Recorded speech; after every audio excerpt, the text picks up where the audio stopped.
Hola, yo soy la profeta Corey Gómez de la Iglesia Avance Global. Gracias por estar nuevamente conmigo en tu programa Escudriñando. Escudriñando es un programa diseñado para gente que le gusta mirar, escarbar así en la palabra y poder encontrar respuestas. Somos un ministerio en la ciudad, Global Advance, que ha sido diseñado para traer iluminación de la palabra de Dios, una revelación fresca de la palabra escrita. Así es que si tú eres alguien interesado, con hambre por Dios, hambre de aprender de su palabra, este es un canal, Kingdom Advancement Network, que es para ti. Estamos bendecidos y agradecidos al Señor por la oportunidad que nos da de compartir a través de este medio la palabra que Él nos está revelando. En este estudio, en esta oportunidad, estoy enseñando un tema bien interesante, tiene que ver con las características de la novia. ¿Cuáles son esas cosas que Dios está buscando en la novia del Cordero? Y he estado basando el estudio en el pasaje de Génesis, donde Abraham le dice a su siervo: quiero que vayas a buscar esposa para mi hijo Isaac. Hoy voy a terminar con esta serie, una serie corta, pero que creo que ha sido y será de bendición para cada uno de ustedes. Hemos estado estudiando cómo Abraham le dice a su siervo: vas a buscar para esposa, para mi hijo, entre mi familia. No vas a traer una novia cananea, no vas a buscar una mujer cananea.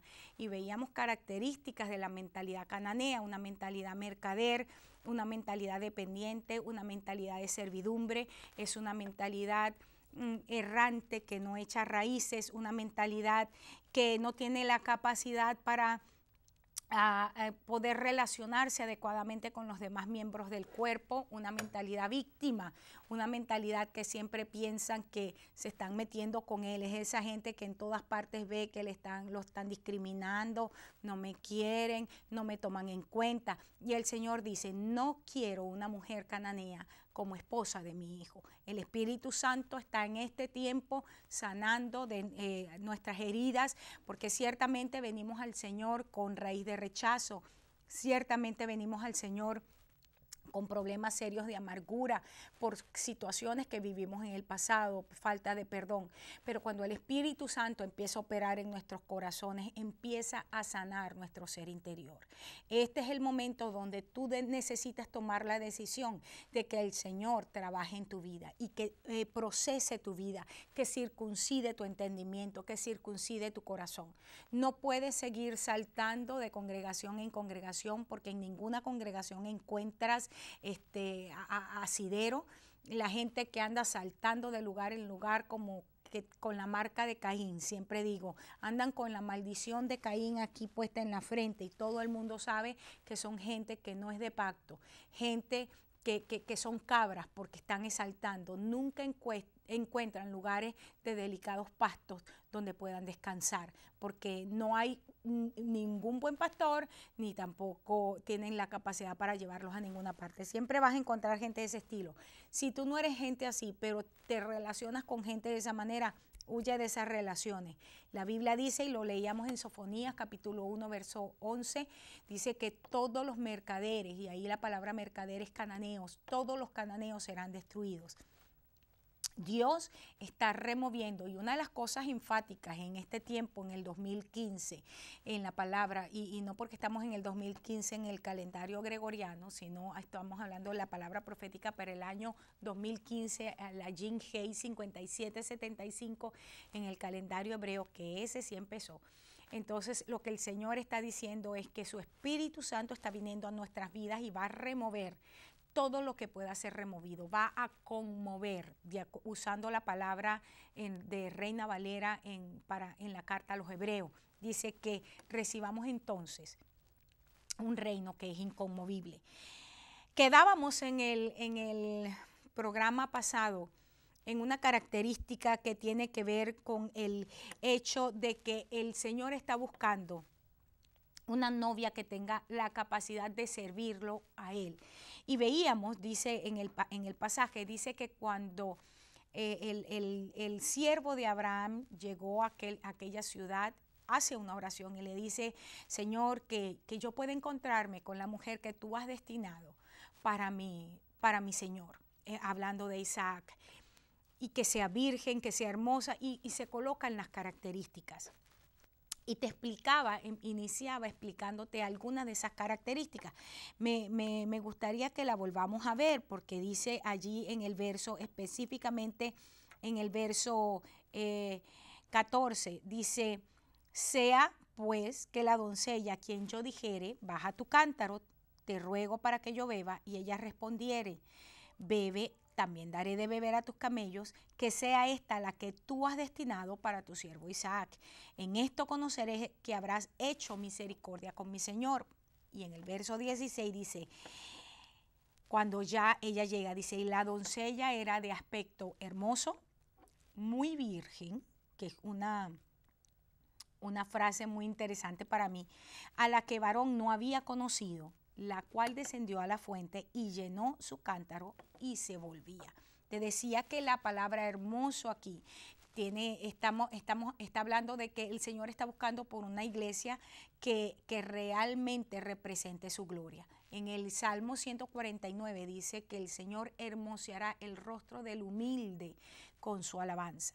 Y siempre digo, una de las cosas cuando tú sabes que no hay gloria de Dios es cuando la gente es fea y dirás, ay, ella está discriminando. No, sabes que eso es un espíritu, el espíritu de fealdad. Puede ser que seamos gente sin recursos, puede ser que seamos gente sin... O sea, que salimos, bueno, porque el Señor en su gracia nos permite nacer en ciertos lugares, pero la hermosura no es algo externo, la hermosura es interna y se refleja a nivel externo. Es decir, nosotros tenemos que manifestar lo que internamente tenemos, y lo que tenemos internamente, o mejor dicho, a quien tenemos internamente es a Jesucristo. Y cuando Jesucristo se manifiesta en todo su esplendor, nosotros irradiamos la gloria de Dios. Por eso es que el apóstol Pablo, hablando de nosotros como vasos, dice que por donde quiera que vamos dejando el olor de su conocimiento, esa fragancia, ese aroma, que no solamente llena la presencia del Señor, pero que llena necesariamente cada lugar por donde caminamos. Hay tantos lugares, hermanos, donde Dios nos permite estar o donde Dios nos permite ir, que necesitan desesperadamente la manifestación del amor de Dios.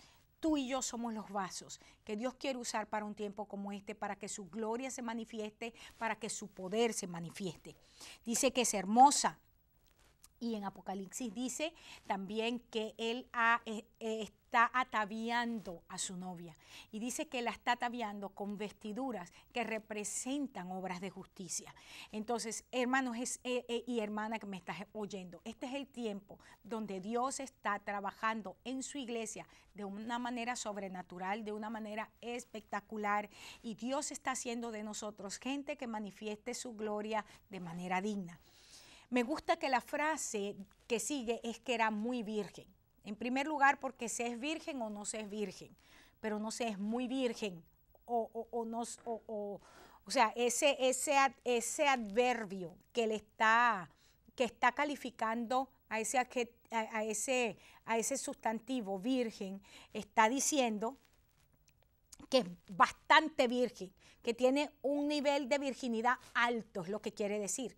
Y por eso esa frase me llama la atención. Y lo que está diciendo es que Dios está buscando una novia que tiene la capacidad de permanecer pura en medio de un sistema babilónico. Hace un tiempo te hablaba de Daniel y de sus amigos. Y decía esta frase, decía que Daniel se graduó en la escuela, en la Universidad de Brujos o de brujería más tremenda de su tiempo, porque realmente lo que se estudiaba en Babilonia, y eso todos lo sabemos, era una forma de brujería. Y dice que Daniel excedió en conocimiento a todos ellos. Sin embargo, en todo el libro nosotros encontramos que Daniel fue un hombre que mantuvo su integridad, no solamente en su expresión, vamos a decir, con respecto a lo que era su etnia, en lo que era su carácter como judío, pero también Daniel tuvo la capacidad de permanecer íntegro, intacto, a lo que eran los valores espirituales que había conocido, que había aprendido y que fue un distintivo a lo largo de su vida. Daniel, a quien le había sido cambiado el nombre en el capítulo 1 del libro, encontramos que su nombre fue cambiado. encontramos capítulos después que aún el mismo rey tuvo que seguirlo llamando por el nombre de Daniel. ¿Por qué? El nombre representa la naturaleza de la persona. Y es importantísimo que tú entiendas esto. Cuando el sistema viene para cambiar nuestra identidad, cuando el sistema viene para cambiar nuestra naturaleza, cuando el sistema viene y se infiltra dentro de la iglesia para cambiar y diluir nuestros valores, es tiempo de que tú y yo permanezcamos firmes, permanezcamos intactos a lo que Dios está haciendo. Cuando el Espíritu Santo de Dios trae a nuestras vidas una palabra, una revelación, que como Daniel nosotros podamos decir, no me voy a contaminar con la comida del rey, no me voy a contaminar con lo que ha entrado y permeado a la iglesia de Cristo. Por eso nosotros encontramos en Apocalipsis cuando el Señor le dice a su pueblo que salga porque la gran ramera va a caer. Y te lo he dicho en muchísimos programas, la gran ramera se refiere a una iglesia paralela, a una iglesia usurpadora que ha tomado el lugar de la verdadera iglesia de Cristo de manera, por lo menos a nivel visible, y le ha hecho creer a las naciones que es la señora, la esposa del Señor. Pero el Señor viene por gente que es verdaderamente virgen, que no se ha diluido con filosofías humanas, que no ha diluido los principios con enseñanzas humanísticas, tampoco con las corrientes de este mundo. Estamos en un momento donde escuchamos cosas tan impresionantes que la iglesia esté tratando de discutir su posición con respecto a ciertos puntos bíblicos que son bien claros y bien establecidos. Por ejemplo, contra el esto es lo que yo he escuchado a varios de los líderes. En estos días escuchaba al pastor de Hillsong diciendo que él no iba a asumir una posición con respecto al tema del homosexualismo. Y yo me hacía una pregunta. Si ya la Biblia tiene una posición y nosotros como gente cristiana tenemos la posición que el Señor tiene, no es un asunto, si yo soy verdaderamente cristiano, ¿cuál es mi posición? La posición que tiene el Señor. Pero estamos en un momento donde la iglesia está tratando de redefinir el matrimonio, está tratando de redefinir la sexualidad, está tratando de redefinir comportamientos, y yo me pregunto, ¿a dónde vamos a llegar? Y realmente la Biblia nos dice a dónde vamos a llegar, porque el problema de Sodoma y Gomorra es que habían diluido tanto los principios que entonces encontramos la historia tan triste de Lot y su familia. Y Lot representa una familia que no escapa, a pesar de ser un justo, porque la Biblia dice que el justo Lot no escapó de la corriente del mundo, y Lot se queda sin esposa y sin hijas, y la simiente que produce, entonces después de esto, fue una simiente que se opuso abiertamente al Señor y a su propósito, porque fueron los amonitas y los moabitas. Es una historia dolorosa. Así es que el Señor está buscando una iglesia virgen, una iglesia que tiene la capacidad de permanecer pura en medio de tanta corrupción, de mantener una mentalidad, de mantener un sistema de pensamiento que está apegado completamente al orden de su Señor. Cuando la palabra de Dios es más que simplemente un libro de lo que es permitido y de lo que no es permitido. Y la palabra se convierte en ese lugar donde encontramos un testimonio vivo de nuestro Señor Jesucristo. En ese momento nosotros empezamos a manifestar la gloria de Dios de una manera diferente.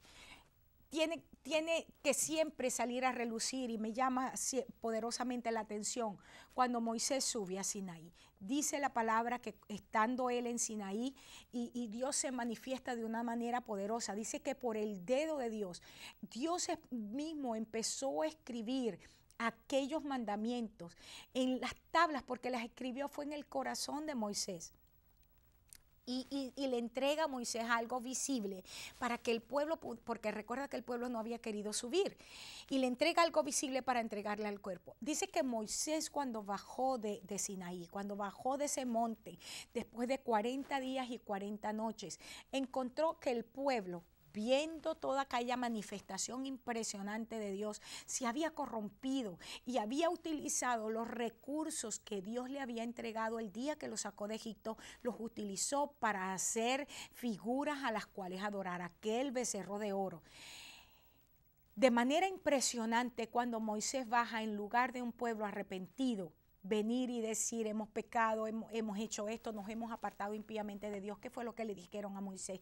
Ponte un velo en la cara, es decir, no nos hables con toda la verdad. ¿Sabes por qué, Moisés? Porque lo que pasa es que el ver que eres un hombre de Dios a nosotros nos ofende. ¿Sabes que la gente de Dios va a ofender siempre a los demás? Cuando tienes un estilo de vida que manifiesta a Cristo, cuando tienes un estilo de vida de integridad, cuando tienes un estilo de vida donde tu palabra, lo que dices, está respaldado por lo que haces, siempre la gente se va a sentir ofendido contigo. ¿Por qué? Porque el problema no eres tú en ti mismo, el problema es el estilo de vida que está completamente avalado por lo que el Señor está diciendo y lo que el Señor está haciendo. Cada vez que veo gente que se ofende solamente porque se siente discriminado por su condición étnica, por su color, por su condición social, por su background, que si estudió o no estudió, siempre pienso en gente que no tiene identidad. ¿Por qué? Porque la diferencia no la hace ni de qué nación vengo, ni si estudié o no estudié, si soy mujer o si soy varón, o nada de eso. La diferencia lo hace quién mora en mí, quién soy en Cristo. Y yo soy en Cristo un vaso, en primer lugar soy un hijo, soy una hija del Señor, en Él tengo toda mi identidad, puede pasar el cielo y la tierra, pero la palabra que me establece a mí quién soy en Él nunca va a pasar. Y esta es la razón por la cual Satanás odia a la gente que tiene una clara identidad en el Señor. Porque lo siguiente que ocurre cuando tenemos una clara identidad en el Señor es que conocemos lo que podemos hacer en el Señor. Entendemos el poder que ha sido derramado sobre nuestras vidas. Dice el apóstol Pablo que el poder que opera en nosotros es el mismo poder que levantó en Cristo, que levantó a Cristo y lo resucitó de entre los muertos. Es decir, es el poder que viene en contra de la muerte, que es el postrer enemigo a ser destruido y destruye la muerte. Por eso el apóstol Pablo, entendiendo esto, dijo, ¿dónde está muerte tu aguijón? ¿Dónde está sepulcro tu victoria? Vencida es la muerte en victoria. Y yo puedo hoy declarar y decretar en el nombre de Jesús que la gente, la iglesia que el Señor está levantando, tiene una mentalidad, tiene una visión de vida, tiene una visión de quién es Dios bien clara, y Satanás no puede venir a robarnos quiénes somos. No hay ninguna corriente, ni religiosa, ni filosófica, que pueda venir a decirnos a los que tenemos claridad en Dios de quiénes somos y a qué estamos llamados y cuáles son los recursos en Dios que tenemos. No hay nada ni nadie que pueda apartarnos de esa visión. ¿Y sabes por qué? Simple y llanamente porque cuando nosotros como gente de Dios caminamos en la bendición, la verdadera bendición no es lo que tengo, la verdadera bendición es saber quién soy, el propósito al cual yo fui llamado. Porque si la maldición de Caín fue haber sido desterrado, no haber echado raíces en ninguna parte y andar errante, andar vagabundo por la tierra, entonces la bendición es poder echar raíces, saber a qué fui llamado y cumplir ese destino, ser pleno en el cumplimiento de mi destino, ser pleno en el cumplimiento de mi propósito. La iglesia del Señor Jesucristo en este tiempo ha subido a un nuevo nivel de gloria, ha subido a un nuevo nivel de entendimiento. La gloria de los últimos tiempos, la manifestación de esta es a través de que hay un pueblo que conoce a su Dios. Dice que el conocimiento de la gloria de Dios es lo que está llenando toda la tierra. Y sabes, mi declaración es que llene primero la tierra de nuestras vidas, la tierra de nuestros hogares, la tierra de nuestras congregaciones, porque hay muchísima ignorancia dentro de nuestras congregaciones. Hay muchísimo liderazgo ignorante en este momento. Ciegos, guías de ciegos. Como lo dijo el Señor. ¿Y qué es lo que sucede cuando los guías son ciegos y están dirigiendo a otros ciegos? Los dos caen en el mismo hueco. Pero el Señor está levantando una iglesia con discernimiento de los tiempos, una iglesia con un entendimiento profundo de la voluntad perfecta de Dios, cómo está siendo establecida en el cielo y le está bajando a la tierra. Es un privilegio muy grande poder ser parte de esa iglesia. Dice que la iglesia, dice, yo voy a saber que esta mujer fue la destinada a ser la esposa de mi Señor. ¿Qué significa destinada? Significa, hermanos, que la iglesia, te lo decía en el programa anterior, no nació en el corazón de ningún hombre y de ninguna mujer. Por eso es que ninguna congregación le pertenece a ningún pastor, a ningún ministro, a ningún líder. La iglesia le pertenece a Cristo. El único dueño de la casa es el Señor Jesucristo. Y cuando nosotros, líderes, entendamos que el dueño de la iglesia es el Señor, dejaremos de manosear a la iglesia de manera indebida. Este es un momento donde el Señor, y en este año profético, el Señor está llamando a cuentas a un liderazgo. Y yo entro en acuerdo con eso. De hecho, yo decreto en el nombre de Jesús que en esta ciudad voy a ver cómo el Señor llama cuentas al liderazgo. Cuando el libro de Malaquías, hablando de que el día del Señor vendrá, dice que esa venida se manifiesta inicialmente es cuando el Leví empieza a ser refinado y empieza a ser lavado como con jabón de lavadores. Es decir, para que el Señor se manifieste de una manera profunda, de una manera gloriosa, de una manera impresionante, primero tiene que empezar limpiando al liderazgo. Y estamos en un momento donde necesitamos desesperadamente que Dios limpie su casa, que Dios opere en su iglesia nuevamente. Creo que la oración nuestra como novia del Cordero, como iglesia de Cristo, es que el Señor verdaderamente venga y haga lo que tenga que hacer. Arrase con lo que tenga que arrasar, destruya lo que tenga que destruir y levante lo que tiene que levantar. Dice en el verso 18 que ella le dijo, bebe, Señor mío, y se dio prisa a bajar su cántaro sobre su mano y le dio a beber. Nota la calidad de ser una iglesia voluntaria. ¿Te acuerdas que en el programa anterior te decía, Dios no quiere una novia que no venga por voluntad propia? El ser voluntario es que no solamente decido yo quiero ir, sino que sirvo con corazón sincero. Y veíamos cómo tenía que nacer el amor de un corazón limpio, de una conciencia limpia. Tiene que nacer de donde no hay hipocresía. Y ella dice que se apresuró. Ahora, yo quiero que entiendas algo. Ella estaba extrayendo agua de un pozo. No era que iba y abría un grifo y sacaba el agua. No. Tenía que sacar agua del pozo. Era un trabajo durísimo. ¿Y sabes lo que hizo el criado de Abraham? Se sentó a mirar a ver si ella era la esposa. ¿Cuántas veces el Espíritu Santo nos está mirando? Estamos haciendo un trabajo arduo y hay momentos que decimos, Señor, me siento agotada, me siento agobiada. Señor, manda ayudadores. Y el Espíritu Santo está allí mirando, solamente está midiendo, está, como dice ahí en Apocalipsis, con su caña de medir, mirando si nosotros somos esa novia del Cordero, esa esposa preparada para encontrarse con su rey. Dice que él estaba mirándola. Dice que ella se apuró, se dio prisa. Es decir, cuando el Espíritu dijo, yo tengo sed, ella se dio prisa y dijo, sí, Señor, yo estoy presta a servirte. ¿Cuál es tu respuesta cuando el Señor empieza a obrar, cuando el Señor empieza a hacer? ¿Te das prisa o empiezas a poner excusas? Es que tengo que trabajar, es que si no trabajo no tengo para pagar los biles, es que si no limpio mi casa nadie me la limpia. ¿Sabes que conozco tanta gente que quiere ver un milagro en su vida, pero nunca es capaz de venir ni siquiera a recoger una basura en la iglesia? Queremos que Dios haga por nosotros, pero nosotros no somos capaces de servir a Dios ni un poquito. Ahora, dice en el verso 19 que cuando acabó de darle de beber, dijo también a tus camellos les daré. Voy a sacar agua para que ellos también tomen. ¡Wow! Esto a mí me impresiona, porque esto se llama verdadera disposición. La iglesia de Cristo tiene que ser una iglesia dispuesta para recibir a su rey, una iglesia que está deseosa de recibir a su Señor, pero no es porque deseosa, todo el mundo quiere moquear, todo el mundo quiere saltar, todo el mundo quiere gritar, pero muy pocos quieren servir. En el verso 21 dice que el hombre estaba maravillado de ella, callando para saber si Jehová había prosperado su viaje. Estaba observando a la novia. Eso es lo que el Espíritu Santo está haciendo en este momento. El Espíritu Santo está pesando los corazones. Me gozo cuando leo la palabra que dice que la obra de cada uno será aprobada. ¿Con qué estamos edificando esta casa?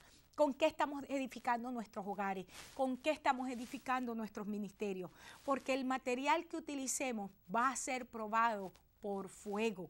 Si es un material que es duradero, un material que no es perecedero, entonces va a salir adelante cuando la prueba del fuego venga. Y este es un año donde el Espíritu Santo va a venir a nuestras vidas de una manera impresionante. No es solamente en Hechos 2, donde vimos cuando el Espíritu Santo vino sobre aquellos 120 y se asentó como llamas de fuego. Este es un año donde el Espíritu Santo está viniendo sobre su iglesia para habilitarla, para impulsarla, para limpiarla, para hacer de ella lo que tiene que ser para que se pueda encontrar con su Señor y gobierne con su Señor en dignidad y en gloria. En el verso 22 dice que cuando ella le terminó de tomar a los camellos, entonces recibió de parte del siervo de Abraham un regalo. Fíjate lo que era: un pendiente de oro que pesaba medio ciclo de plata y 2 brazaletes que pesaban 10. Me llama la atención porque medio ciclo es más o menos 6 gramos de oro, y la palabra allí es un anillo, el anillo que se ponían las mujeres en la nariz. Siempre que leo estos pasajes, siempre pienso en todos estos lugares, estas congregaciones y estos pastores que dicen que las mujeres no se pueden poner nada. Yo no sé cómo explican todo esto, ¿no? Sí, o sea, quiero saber cómo es que lo explican. Dice, y le dio 2 brazaletes de oro, y los brazaletes pesaban 100, más o menos 100 gramos de oro. Tremendo. Ahora, ¿qué es lo que está diciendo aquí? Cuando el Señor ve nuestra disposición, nuestra capacidad para servir, viene la habilitación por el Espíritu. Porque esto es más profundo de lo que te estoy diciendo, pero quiero decirte, esto lo que está hablando son los regalos del Espíritu, son los dones del Espíritu, son cómo el Señor se está manifestando en este tiempo. Y quiero terminar con esto diciendo, dice que en Efesios capítulo 4 dice que Él le dio dones a los hombres, regalos a los hombres, y esos regalos son personas para que lleven a la iglesia a la madurez, a la estatura del varón perfecto, para que no sea movida por ninguna estratagema del diablo ni por doctrinas de error, que no sea llevado de aquí para allá, sino que siguiendo la verdad en amor podamos crecer en todo. Y estamos en un momento, hermanos, y le doy gracias al Señor porque me ha tocado ver, así como me ha tocado ver a lo largo de los años, una iglesia, vamos a decir, que se hizo ramera y dejó a su esposo. Qué bendición es ser parte de la generación que le está tocando ver también la restauración que el Señor está trayendo por su Espíritu Santo a su iglesia. Quiero darte las gracias por la oportunidad que me das de compartir la palabra. Sé que de alguna manera tú estás siendo bendecido, edificado. Si tienes alguna pregunta, llámanos por teléfono, está también mi página web, puedes comunicarte con nosotros. Quiero esperarte en mi próximo programa. Que Dios te bendiga y que Dios te guarde. Gracias por bendecirme, dejándome entrar a tu casa. Te espero en mi próximo programa.